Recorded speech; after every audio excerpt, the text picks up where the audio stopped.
She was abused by her billionaire CEO ex-husband. Now she's his brain surgeon.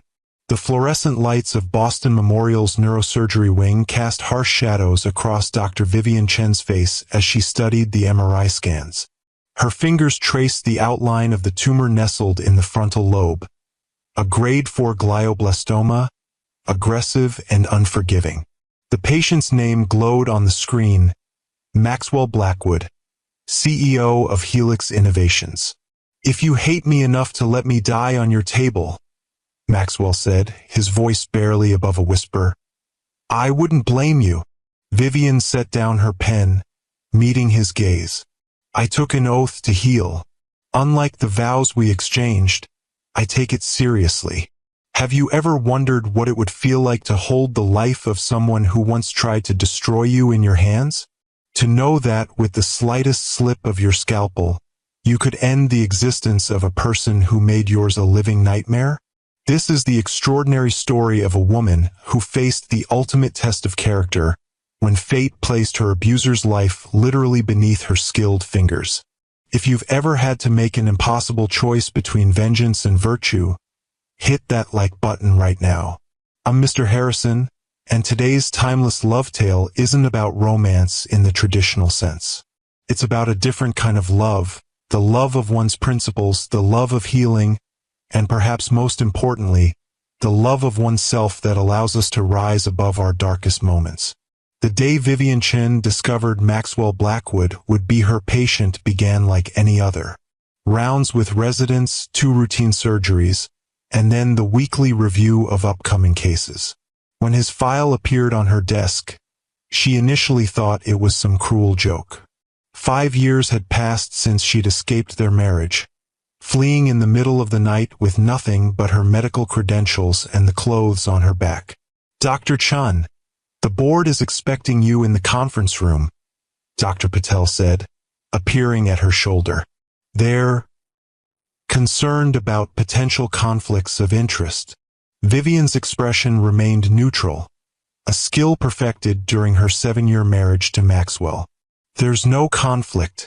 I'm the best neurosurgeon on the East Coast, and he has a tumor that will kill him within months without intervention. The situation is perfectly clear." As she walked toward the conference room, memories surfaced like air bubbles in still water. The early days, brilliant Maxwell courting the promising medical resident with grand gestures and intoxicating attention.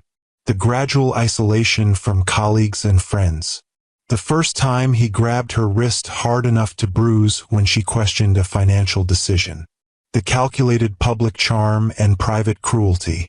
The hospital board members sat in uncomfortable silence as Vivian entered. Chairman Winters spoke first. "Dr. Chen, we understand you were previously married to Mr. Blackwood." "Yes, we divorced 5 years ago. Given your personal history, perhaps it would be best if Dr. Sharma took the case." Vivian placed Maxwell's file on the table. "Dr. Sharma is excellent, but he hasn't performed this specific procedure in over 2 years. I've done 7 successful resections of frontal lobe glioblastomas in the past 18 months. The patient deserves the surgeon with the highest probability of success. Mr. Blackwood has specifically requested you," Dr. Rivera added quietly. Of course he had. Maxwell never relinquished control willingly. Even facing mortality, he was orchestrating the scenario, forcing a confrontation. "Then it's settled," Vivian said. "I'll perform the surgery next Tuesday. Unless the board wishes to explain to our largest donor why they assigned him a less experienced surgeon against his wishes." The silence that followed was her answer. Later that evening, as Vivian reviewed surgical protocols in her office, a soft knock interrupted her concentration. Maxwell stood in the doorway, thinner than she remembered, the tumor already stealing pieces of him. "Hello, Vivian." His voice still carried that smooth confidence that had once captivated boardrooms and investors. "You look well. Success suits you. What do you want, Maxwell?" "Medical questions should go through my office." He stepped inside, closing the door. No questions. I just wanted to see you. To understand. Understand what? If you hate me enough to let me die on your table. His directness was new. Perhaps the tumor pressing against his frontal lobe, perhaps the proximity of death stripping away pretense. Vivian set down her pen, meeting his gaze. I took an oath to heal. Unlike the vows we exchanged, I take it seriously. A flicker of the old anger crossed his face before dissolving into something more complex. I deserve that. I deserve worse. He sank into the chair across from her desk. The tumor's affecting my memory. Pieces of our marriage are fragmented. But I remember enough to know I was cruel to you. Cruel is breaking a promise. You were abusive, Maxwell. You systematically destroyed my confidence, isolated me from support, and made me believe I was worthless without you. He didn't deny it. And now my life depends on your skill and ethics. There's a certain poetry there. This isn't poetry. It's medicine. I'll remove your tumor because it's my job, not because I've forgiven you. Maxwell nodded slowly. Fair enough. But before you cut into my brain, there's something you should know. He reached into his jacket, withdrawing an envelope. This arrived yesterday from my lawyers. Apparently, I changed my will 3 years ago. You're still listed as my primary beneficiary. Vivian stared at the document, ice forming in her veins. Change it. There's no time. The tumor's growing aggressively. And frankly, there's a certain justice in you inheriting everything I built while destroying you. I don't want your money. 51% of Helix Innovations isn't just money, Vivian. It's power. The power to transform the company that consumed me into something better. His eyes, once sharp with ambition, now held something like resignation. Consider it reparations. Imagine holding the life of your abuser in your hands. What would you do? If this moral dilemma has you on the edge of your seat, subscribe now for more stories that explore the depths of human resilience. After Maxwell left, Vivian sat motionless, the surgical protocols forgotten. He had laid a perfect trap. If she saved him, he would continue his empire unchecked. If she made even the slightest error during surgery, she would inherit billions tainted by their history and face inevitable accusations of deliberate malpractice. That night, Vivian called the one person who had stood by her through the divorce, her sister, May. He's manipulating you, May said after hearing the situation. Creating impossible choices was always his specialty. What would you do? Vivian asked, staring out at Boston's glittering skyline. I'd walk away. Let another surgeon take the risk. And if he dies under someone else's care, then you're free. Truly free. But Vivian knew she wouldn't be. Freedom wasn't built on abandoned responsibilities or ethical compromises. She had rebuilt herself by reclaiming her excellence, her purpose. Stepping away now would be surrendering to fear, exactly what Maxwell had conditioned her to do during their marriage. To understand the weight of Vivian's decision, we need to go back to where it all began. 10 years earlier, Vivian Chun was a promising neurosurgical resident at Massachusetts General Hospital. Brilliant, dedicated, with steady hands and an innovative mind, she was already being noticed by department heads across the country. The night she met Maxwell Blackwood changed everything. He was the keynote speaker at a medical technology fundraiser, charismatic, visionary, with a reputation for transforming struggling biotech startups into industry leaders. When he singled her out during the reception, asking detailed questions about her research in neural regeneration, Vivian was flattered but cautious. Most CEOs I meet want to talk about golf or their stock options, she told him. Not the intricate details of axonal growth factors. Maxwell's smile had been disarming. I'm not most CEOs. and you're clearly not most residents. Have dinner with me tomorrow. I want to hear more about your theories on post-trauma neural pathways. Their courtship was a whirlwind of intellectual connection and undeniable chemistry. Maxwell seemed to understand her ambition, her dedication to medicine. He sent research papers instead of flowers, arranged meetings with leading neuroscientists, listened intently when she spoke about her dreams of revolutionizing brain surgery techniques. "You're extraordinary, Vivian," he told her 6 months later, as he proposed on the rooftop garden of his penthouse. "Together we could change the world." The first signs of trouble appeared subtly, almost imperceptibly. Maxwell suggested she transfer to Boston Memorial, where he had connections on the board. "It's a better program for your specialty," he insisted, "and closer to Helix headquarters." When she hesitated, concerned about leaving her established mentorships, his disappointment was palpable. "I thought you were serious about advancing your career. This is an opportunity most residents would kill for." She made the transfer, telling herself it was a logical career move. And at first it seemed to be. Maxwell's connections opened doors, accelerated her access to cutting-edge research. Their wedding was small but elegant, covered by both medical journals and business publications. The brilliant surgeon and the biotech visionary, a power couple bridging science and industry.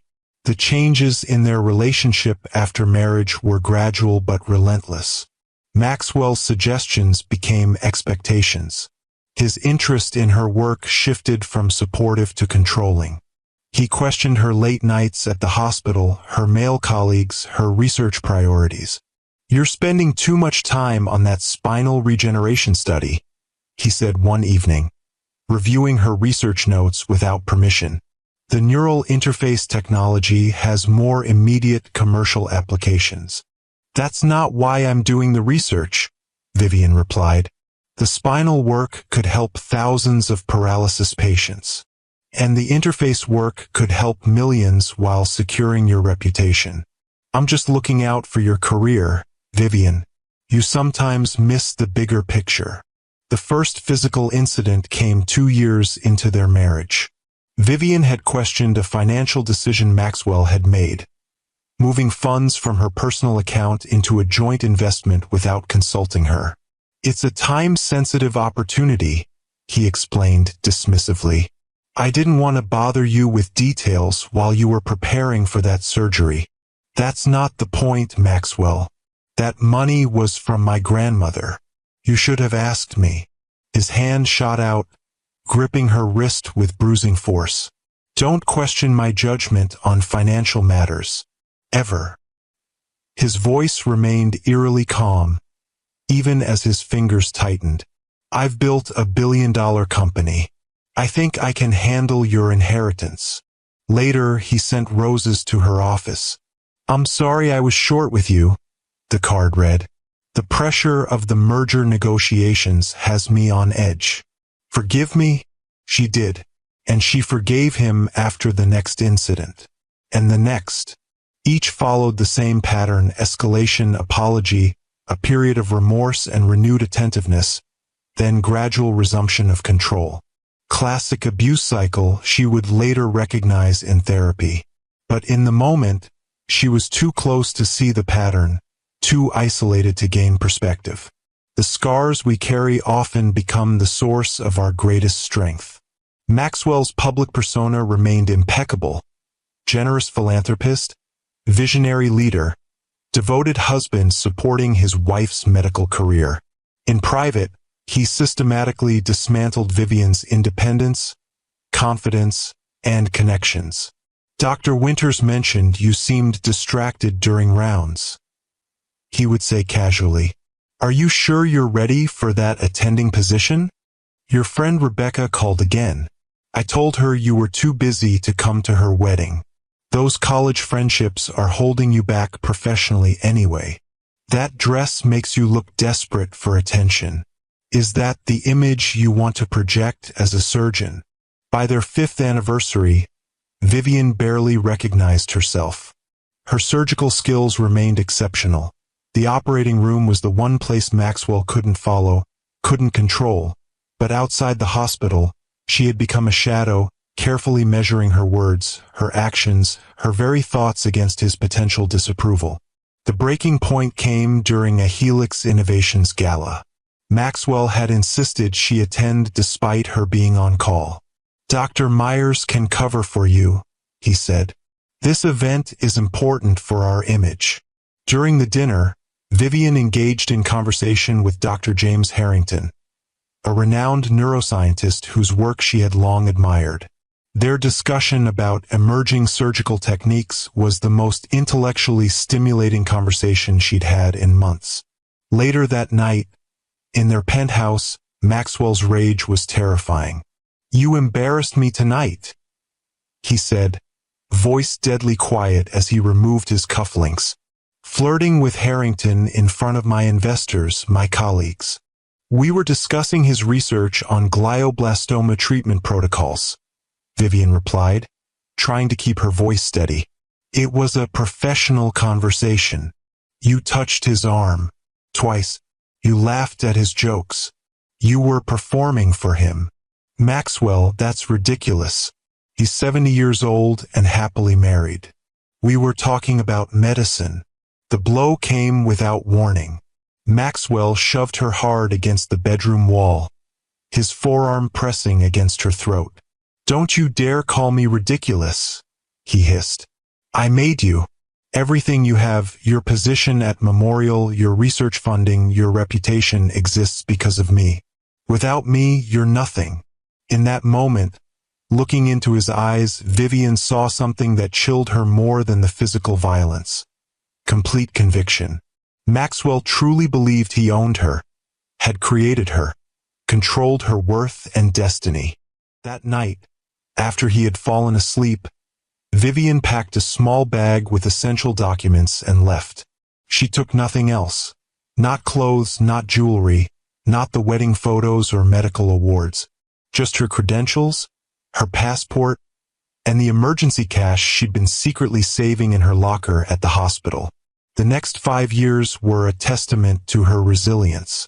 Maxwell's influence made finding another position in Boston impossible. So she moved to Chicago, starting over as a general neurosurgeon at a county hospital. No prestigious title, no research budget, just grueling hours and challenging cases that others avoided. "You're overqualified for this position," the medical director had told her during the interview, "and underexplained about why you're seeking it. I need a fresh start," was all she said. "And these patients need good care." She worked relentlessly, rebuilding her reputation surgery by surgery. When Maxwell's lawyers found her, and they did 6 months later, she refused the settlement offers, the threats, the attempts to lure her back. "Tell Mr. Blackwood that my silence isn't for sale," she instructed her attorney. "I don't want his money. I just want to be left alone." Eventually, the legal harassment stopped. Whether Maxwell had lost interest or found another target, Vivian didn't know or care. She focused on her work, her healing, her gradual reclamation of confidence and purpose. 3 years after leaving Boston, she was recruited back to the East Coast, not by Maxwell's connections, but by her own impressive surgical outcomes and innovative techniques developed in Chicago. Boston Memorial offered her the position of head of neurosurgery, a role she had once dreamed of but never thought possible after her escape. "We're aware of your previous association with Maxwell Blackwood," Chairman Winters had said during her final interview. "He remains one of our largest donors. Will that be a problem?" "Mr. Blackwood and I have no contact," Vivian replied calmly. "My personal history won't affect my professional performance. If it will affect the board's decision, I'd prefer to know now. The board is interested in surgical excellence, Dr. Chun. Your record speaks for itself." And so Vivian returned to Boston, to the hospital where her nightmare had begun, now as one of its most powerful physicians. She avoided the galas and fundraisers where she might encounter Maxwell, focused on building a department known for both cutting-edge research and compassionate care. For 2 years, their paths never crossed. Maxwell's name appeared occasionally on donor lists or hospital press releases, but he remained a ghost from her past, present in memory but absent in reality, until the day his MRI scans appeared on her desk, and the past and present collided with the force of worlds meeting. Now, facing the impossible choice Maxwell had engineered, Vivian stood at her apartment window, phone still in hand after May's call. The city lights blurred as she considered her options. Walking away would be the safest choice. Dr. Sharma was competent, if not as experienced with this particular procedure. Maxwell would receive adequate care. If he survived, she would avoid the complication of being tied to him through his will. If he died, no one could accuse her of malpractice or manipulation. But walking away meant allowing fear to dictate her actions again. It meant acknowledging that even now, years later, Maxwell still held power over her choices, her courage, her commitment to medicine. "No," she whispered to the empty room. "Not this time." The morning of the surgery arrived with crystalline clarity. Vivian moved through pre-op procedures with practiced precision, her team responding to her quiet authority. When Maxwell was wheeled in, already sedated, she felt nothing but professional focus. "Scalpel," she said and began. The operating room fell into the familiar rhythm of a complex neurosurgical procedure. The steady beep of monitors, the soft requests for instruments, the concentrated silence as Vivian navigated the delicate landscape of Maxwell's brain. The tumor had grown tentacles around critical structures, making a complete resection challenging without risking permanent damage. "Suction here," she directed her assistant. "We need better visualization of the anterior margin." For hours in, they encountered unexpected bleeding. "BP's dropping," the anesthesiologist warned. 90/60 and falling. "I've nicked a vessel," Vivian said, her voice calm despite the crisis. "Bipolar forceps and patties." For 10 seconds, she worked to control the hemorrhage, acutely aware that any delay could result in brain damage or death. Her hands remained steady, her focus absolute. This wasn't Maxwell Blackwood beneath her instruments. This was a human brain, the most complex structure in the known universe, and her responsibility to protect. "Bleeding's controlled," she announced finally. "Let's continue with the resection." 6 hours after the first incision, Vivian stepped back from the table. "We've achieved maximum safe resection. Approximately 94% of the tumor mass removed. Let's begin closure." As her team prepared to close, Vivian studied the surgical field one last time. She had done everything possible, removed every accessible part of the tumor without compromising critical brain structures. The remaining cancer cells would require radiation and chemotherapy, but she had given Maxwell the best possible chance at extended survival. She had kept her oath. "Family of Maxwell Blackwood?" She called into the waiting area after changing out of her surgical scrubs. A young woman rose, Cassandra, Maxwell's assistant, whom Vivian remembered from the final year of her marriage. Behind her stood James Blackwood, Maxwell's younger brother and CFO of Helix. "He's stable," Vivian explained. "We removed approximately 94% of the tumor mass, which is excellent for this type of cancer. He'll need to begin radiation and chemotherapy once he recovers from surgery."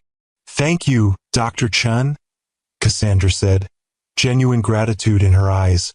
"I know this couldn't have been easy for you." James stepped forward, his expression unreadable. "My brother doesn't deserve your skill or your ethics, but I'm grateful you have both." The comment startled Vivian. During her marriage, James had been Maxwell's shadow, seemingly in awe of his brilliant older brother. This acknowledgement suggested a shift in dynamics she hadn't anticipated. "I was doing my job," she replied simply. "The post-op team will update you when he's moved to recovery. Sometimes the most powerful revenge is refusing to become what hurt you." 3 days later, Maxwell regained consciousness.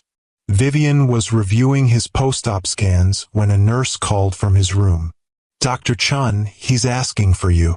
Maxwell lay propped against pillows, a shadow of the commanding presence he'd once been. A surgical bandage wrapped his head where they'd shaved his once perfect hair.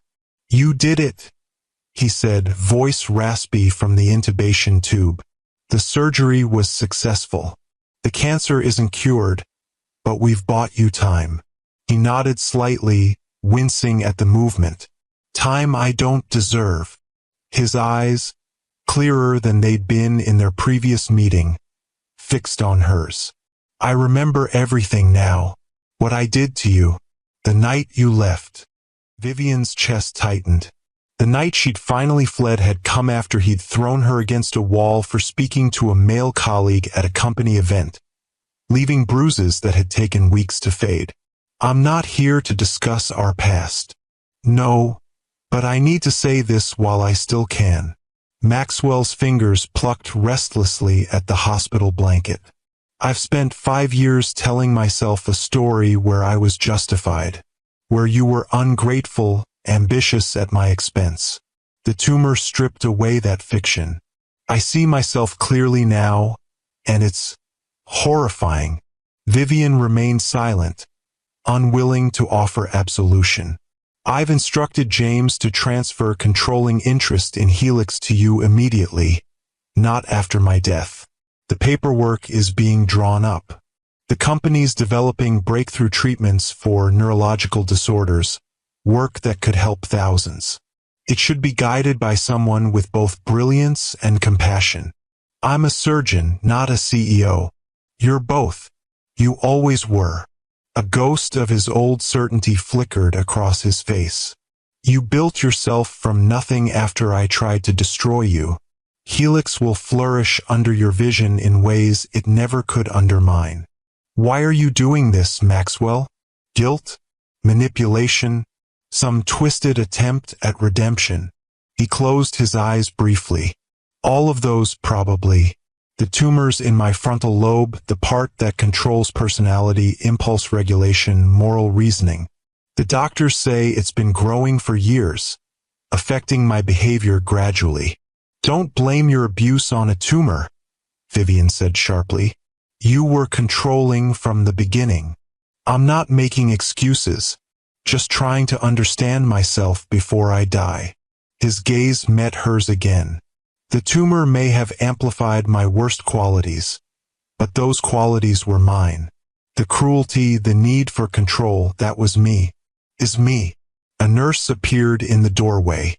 "Dr. Chun, your next surgery is being prepped." "I'll be right there." Vivian turned back to Maxwell. "I need to go." "Vivian." His voice stopped her at the door. "I don't expect forgiveness. I don't deserve it. But please consider taking Helix. Not for me, for what you could do with it." She left without answering, her mind already shifting to her next patient. A 16-year-old with a benign tumor pressing on her optic nerve. This was where she belonged. In the operating room, saving lives, not dwelling in the shadows of her past. But Maxwell's offer lingered in her thoughts. Helix Innovations was developing groundbreaking neural interface technology that could revolutionize treatment for paralysis patients, the very research she had been passionate about before Maxwell redirected her focus. With the company's resources behind her original vision, how many lives could be transformed? That evening, she met with James Blackwood at a quiet restaurant away from the hospital. "He's serious about the transfer," James confirmed, sliding a folder across the table. 51% controlling interest, effective immediately. No strings attached. There are always strings with Maxwell. James's expression softened slightly. "Not this time. The tumor has changed him, Vivian, or perhaps revealed him. He knows he's dying, and he's trying to put right what he can. Why me? After everything. Because you're the only person he's ever truly respected. Even when he was controlling you, he was in awe of you. Your brilliance, your compassion, your integrity. James hesitated. And because he knows you'll use Helix for something meaningful, not just profit. Vivian opened the folder, scanning the legal documents. I'd need to maintain my surgical practice. I'm not giving up medicine.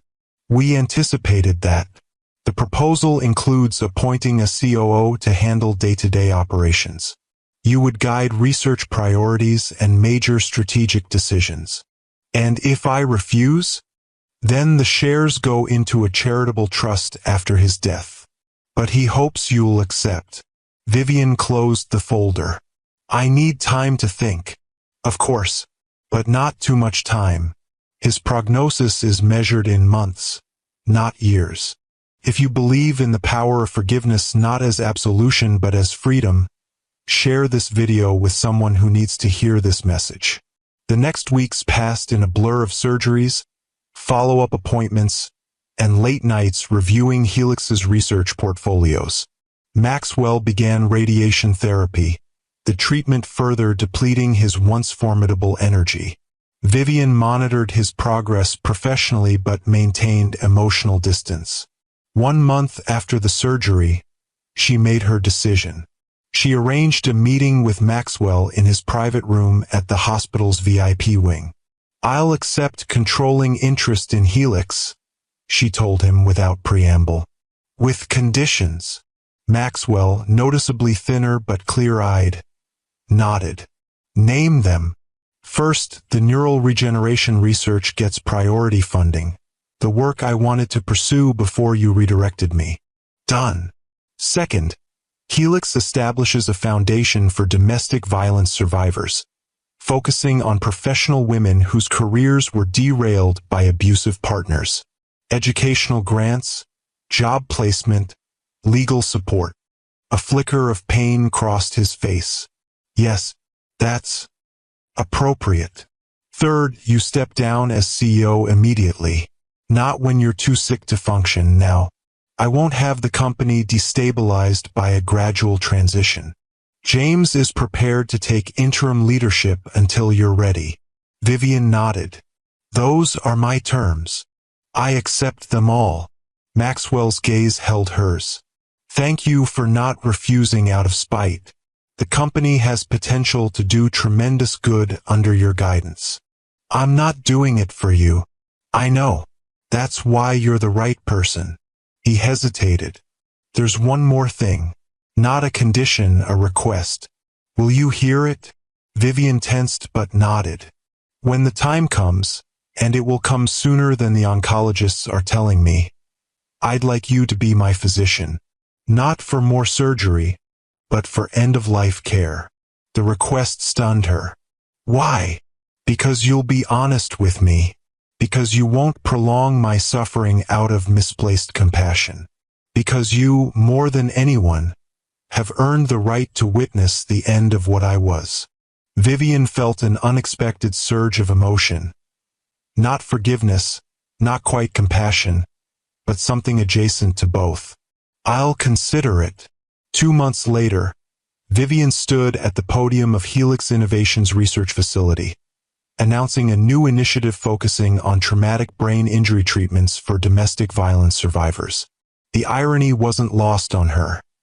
Using Maxwell's company and fortune to heal the very type of wounds he had inflicted. Maxwell attended the announcement in a wheelchair, visibly weakened by his ongoing treatment but determined to witness this transformation. Their eyes met briefly across the crowded atrium.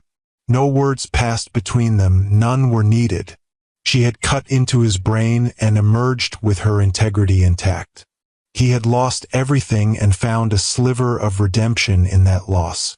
The Resilience Initiative will combine cutting-edge neurological research with practical support systems, Vivian explained to the assembled press and medical community. Brain injuries from physical trauma often go undiagnosed in domestic violence survivors, leading to cognitive and emotional challenges that can persist for years after they've escaped their abusers. The audience listened intently as she outlined the three-pronged approach. Advanced diagnostic protocols specifically designed to detect subtle brain injuries, innovative treatment methodologies, and comprehensive support services including housing assistance, legal aid, and career counseling. As medical professionals, we often treat the visible wounds while missing the invisible ones, she continued. As a society, we ask survivors why they didn't leave sooner, without understanding how trauma physically alters brain function, decision-making, and perception of risk. The Resilience Initiative aims to change that narrative through science, education, and compassion. The questions afterward were thoughtful, engaged. No one directly mentioned the obvious connection between Vivian's past with Maxwell and this particular focus, though the speculation was evident in sidelong glances and whispered conversations. As the event concluded, James approached her. Powerful presentation. The research community is already buzzing about potential collaborations. Good. We'll need partners to make this work at scale. Maxwell would like to speak with you, if you have a moment. James nodded toward the corner where Maxwell's wheelchair was positioned, somewhat removed from the departing crowd. Vivian hesitated, then nodded. I'll be right there. She made her way across the room, accepting congratulations and exchanging brief words with colleagues. When she reached Maxwell, she was struck by how rapidly he had declined in the weeks since his last follow-up appointment. The radiation and chemotherapy had taken their toll, leaving him gaunt and ashen.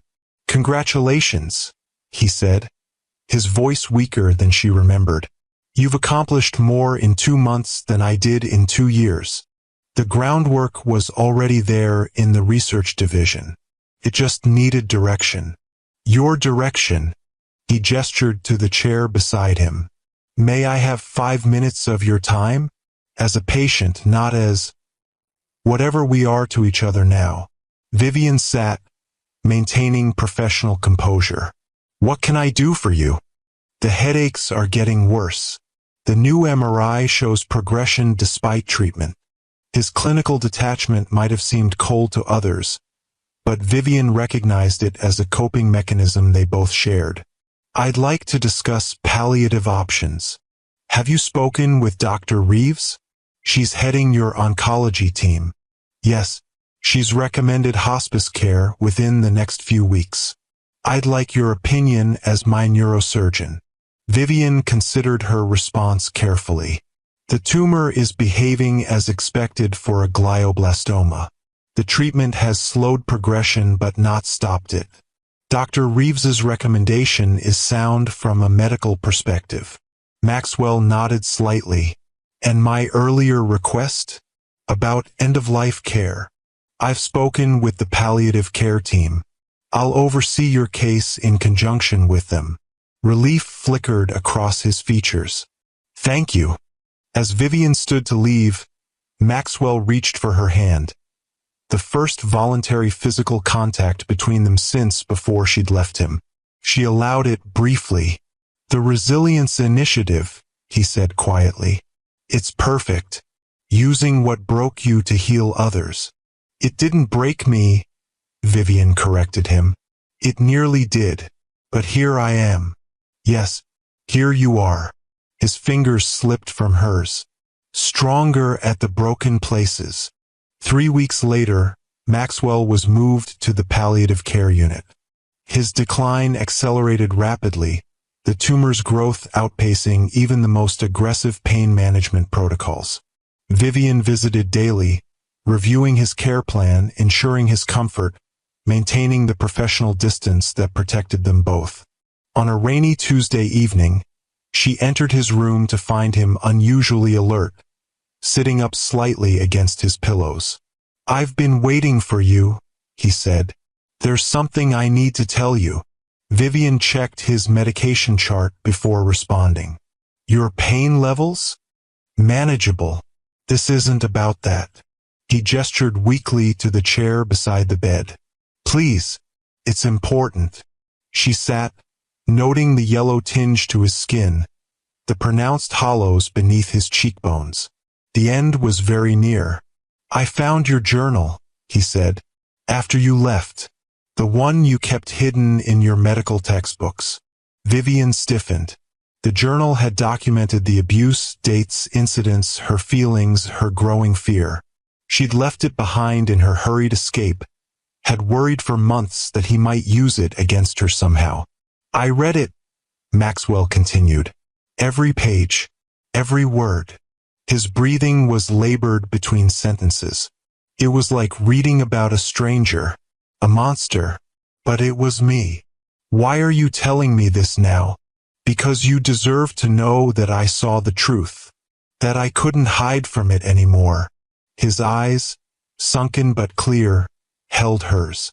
The journal is in the safe at the penthouse. James has instructions to return it to you. Vivian felt an unexpected weight lift from her shoulders. Not forgiveness, but validation. For years, Maxwell had denied the reality of his abuse, had twisted events to blame her, had made her question her own memories and perceptions. Now, at the end, he was acknowledging the truth. Thank you for telling me, she said simply. There's more.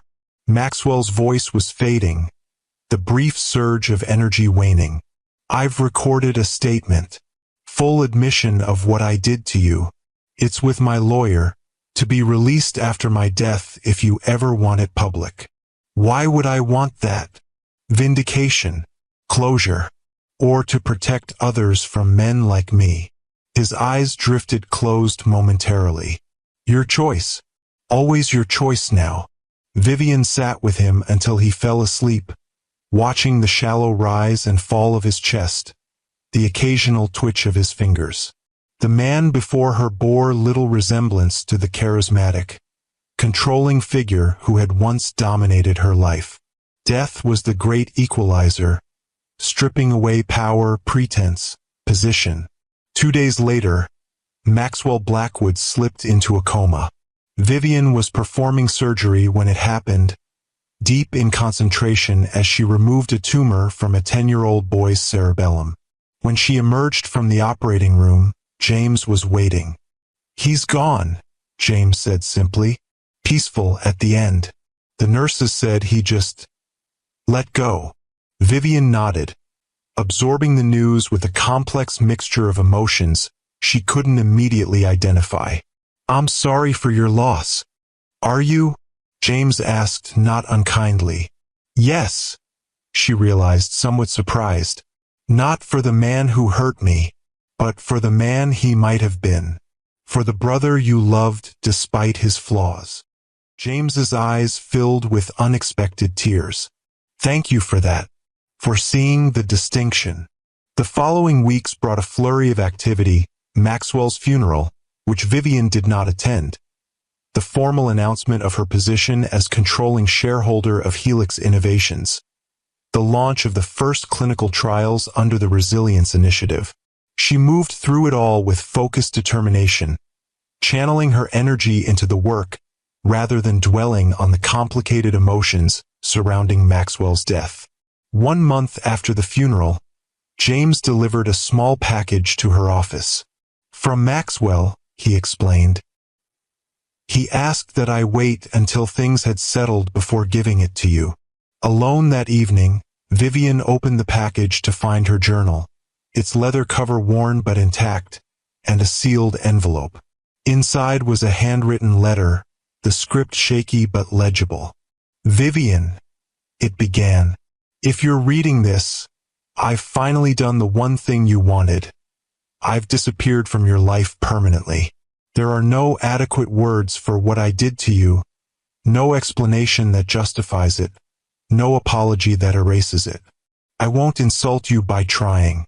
Instead, I want you to know that in my final months, with my mind clearer than it had been in years, I came to understand something. You were never the broken one. It was me, always me. You were extraordinary from the first moment I saw you, and my greatest crime was trying to diminish that light because it exposed the darkness in me. The company is yours now to shape according to your vision, the vision I once claimed to support before I tried to control it. The fortune is yours, to use or give away as you see fit. Consider it not as blood money or guilt payment, but as resources returned to their rightful owner. You earned this power through your brilliance and resilience long before you cut into my brain. I leave you with one final truth. You held my life in your hands, and you chose healing over harm. That choice defines you far more than anything I ever did to you. Maxwell. Vivian set the letter down, tears falling freely for the first time since she'd left him 5 years earlier. Not tears of grief or forgiveness, but of release, of letting go of the last tendrils of fear, doubt, and anger that had wound themselves around her heart. If this story touched your heart, leave a comment sharing a time when you chose healing over hatred. I'm Mr. Harrison, and I'll see you in the next timeless love tale. 6 months later, Vivian stood in the newly opened Resilience Center, watching as the first group of survivors toured the facility. The center combined cutting-edge medical treatment with comprehensive support services. Everything from neurological care to legal assistance, housing support to career counseling. Dr. Chun, a young woman, approached hesitantly. I just wanted to thank you. Your research on traumatic brain injury helped my doctors finally diagnose what was happening to me after years of my ex-husband's abuse. The treatments here have given me my life back. Vivian smiled, genuinely moved. I'm glad we could help. That's exactly why this center exists. As the woman moved on, Vivian caught sight of her reflection in a nearby window. Confident, purposeful, whole. The journey from victim to victor had been long and painful, but standing here, witnessing the tangible impact of her work, she knew every step had been necessary. She had entered Maxwell's orbit as a brilliant young doctor, been diminished by his abuse, and emerged as both healer and leader. The journey had left scars, but scars were evidence of survival, of wounds that had closed and healed stronger than before. The power to heal and the power to harm had always existed in her skilled hands. In choosing the former, even for the man who had broken her, she had finally completed her own reconstruction. And in that choice lay the most profound victory of all. As the Resilience Center flourished, expanding to 3 additional locations across the country within the first year, Vivian maintained her surgical practice alongside her leadership of Helix Innovations. The balance wasn't always easy, but it fulfilled both sides of her nature. The healer who worked with her hands and the visionary who could transform systems. On the anniversary of Maxwell's death, Vivian visited his grave alone. She brought no flowers, said no prayers. She simply stood in silence, acknowledging the complex intersection of their lives. How someone who had caused her such pain had ultimately, unwittingly, helped create her greatest purpose. Dr. Chun. A voice interrupted her thoughts. She turned to find James Blackwood approaching, surprise evident on his face. I didn't expect to see you here. Neither did I, she admitted. It felt important somehow, to mark the day. James nodded, understanding in his eyes. The board meeting yesterday, your presentation on expanding the neural interface technology to pediatric applications was remarkable. Maxwell would have been proud. No, Vivian said gently. He would have been threatened. The old Maxwell, at least. That's the difference between building something for yourself and building something for others. They walked together toward the cemetery gates. An unexpected companionship formed in the aftermath of complicated grief. The journal, James said hesitantly. Did it help? Having it back. Vivian considered the question. After reading Maxwell's letter, she had opened the journal, confronting her own words from those dark years. The pain documented in those pages had been raw, immediate. but reading it from the perspective of the woman she had become, strong, independent, purposeful, had transformed the experience from reopening a wound to witnessing her own survival. "Yes," she answered finally. "It reminded me how far I've come, how much I've reclaimed." The statement he recorded, the admission. "Have you decided what to do with it?" Vivian had wrestled with this question for months. Making Maxwell's abuse public would validate her experience, potentially help other women recognize warning signs she had missed. But it would also define her forever in relation to him, the brilliant surgeon who had been Maxwell Blackwood's abused wife, rather than Dr. Vivian Chen in her own right. "I'm keeping it private," she said, "not to protect his memory, but to own my story on my terms.